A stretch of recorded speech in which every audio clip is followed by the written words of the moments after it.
বাতাসের দোষ দিয়ে কি করবেন যেখানে আপনার ঘরের খুঁটি শক্ত না? ঘরের খুঁটি যদি শক্ত না হয় তাহলে বাতাসে ঘর পড়ে যাবেই, এটাই তো স্বাভাবিক, তাই না?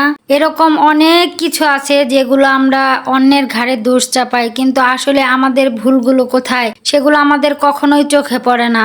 অন্যের ঘাড়ে দোষ চাপিয়ে দিতে পারলে আমরা বেঁচে যাই। আসসালামু আলাইকুম, সবাই কেমন আছেন? আলহামদুলিল্লাহ, আমি অনেক ভালো আছি। আজকের ব্লগটাও সকাল থেকেই শুরু করেছি। সকালবেলা উঠে ছেলেকে স্কুলে পাঠিয়ে দিয়েছি, তারপর একটু ছাদে এসেছি ঠান্ডা হাওয়া গায়ে লাগাতে আর ছাগল ছাড়তে।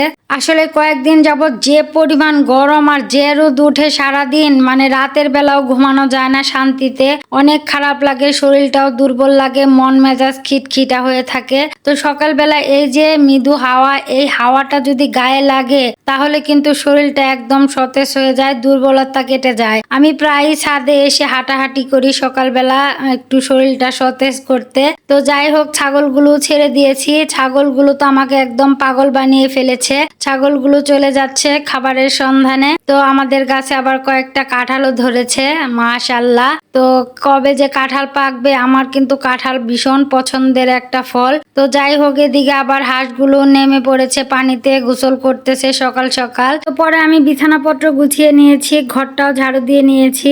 সকালবেলা টুকটাক অনেক কাজই থাকে। আমরা গ্রামে যারা থাকি, বিশেষ করে হাঁস মুরগি ছাগল গরু যাদের আছে, এদের পিছনে কিন্তু আমাদের ঘন্টা খানেক সময় পার হয়ে যায়। একটা সন্তানের মতো করে সবকিছু পালতে হয়। তো যাই হোক, নাস্তার জন্য একটা পরোটা ভেজে নিচ্ছি। স্বামী সকালবেলা ফজরের নামাজ পড়ে বাটার বন খেয়ে তারপর পান খেয়ে চলে গেছে। এখন আমার হচ্ছে ক্ষুধা লেগেছে, ভাবলাম একটা পরোটা বানিয়ে খেয়ে ফেলি। তো পরোটা আজকে ভাজতে গিয়ে একদম নাজেহাল অবস্থা, আটা একদমই ভালো না। কয়েকদিন যাবত রুটি বানাতে আমার খুবই কষ্ট হচ্ছে, মানে বানাতে গেলেও ভালোভাবে বানানো যায় না, ভাজতে গেলেও জানি কেমন হয়ে যায়, খেতে তো আরো ভালো লাগে না। এজন্যই ভাবলাম যে একটা পরোটাই বানিয়ে ফেলি, তাও চিনি হোক আর ডিম হোক একটা কিছু দিয়ে খেতে পারবো। আমি আসলে এমনি রুটি পছন্দ করি না, আমার রুটি একদমই ভালো লাগে না। তো একটা রুটি মোটামুটি ভাজা হয়ে গেছে, এখন উঠিয়ে নিচ্ছি। তারপর হচ্ছে একটু তেল দিয়ে একটা ডিম পোস্ট করে নিচ্ছি। আসলে ডিম পোস্ট করতে গিয়ে আমার চোখ মুখ একদম পুড়ে গেছে, ছিটা ছিটা তেল এসে একদম অবস্থা খারাপ। কি সাতার একটা ডিম পোস্ট করতে গিয়ে চোখ মুখ একদম মানে পুড়ে ফেললাম, কি বলবো, মানে একদমই নাজেহাল অবস্থা। তো যাই হোক, নাস্তা রেডি। পরে একদম দুপুরবেলা চলে এসেছি রান্নাঘরে, চুলায় তেল পেঁয়াজ তারপর এলাচ দারচিনি লবণ সবকিছু দিয়ে ভেজে আদা রসুন বাটাও দিয়ে নিয়েছি। এখন হচ্ছে গুঁড়া মশলাগুলো দিয়ে নিচ্ছি। এখানে হচ্ছে আমি দেশি মুরগির মাংস রান্না করব, আমার পালা মুরগি। তো মুরগিটা নাকি অনেক চর্বি হয়ে গেছে, যে দেখে সেই বলে যে এটাকে রেখে কি করবা, এটা জবাই করে ফেলো। তো আজকে ভাবলাম জবাই করেই ফেলি। দেবরও যখন এসেছে, দেশি মুরগি, আর দেখেন কি ডিম ছিল পেটের ভিতর। তো আমার মুরগিটা কাটার সময় এত খারাপ লাগতেছিল যে কি সর্বনাশটা করলাম। তো যাই হোক, এখন কিছুক্ষণ কষিয়ে নেব। আসলে পালা জিনিস রান্না করতেও আমার ভালো লাগে না, খেতে তো আরো ভালো লাগে না। তো ঝোলের পানিটাও দিয়ে নিলাম। এখন আস্তে আস্তে জাল করে তারপর রান্নাটা করে নেব।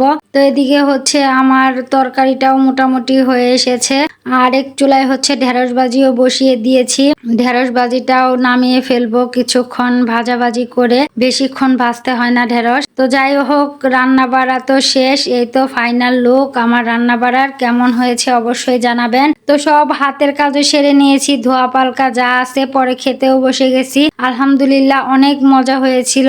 তো যাই হোক, বিকেল বেলা আবার এই যে ছাগল আমাকে পাগল করার জন্য আসে, এক দিক দিকে আনি আরেক দিকে যায়। তো পরে আবার গিয়েছিলাম ভাবিদের ওইদিকে হাঁটাহাঁটি করতে। তারা আসলে সবাই অনেক ব্যস্ত, ধান কাটা লেগে গেছে, ধানের সময় তারা প্রচুর ব্যস্ত থাকে।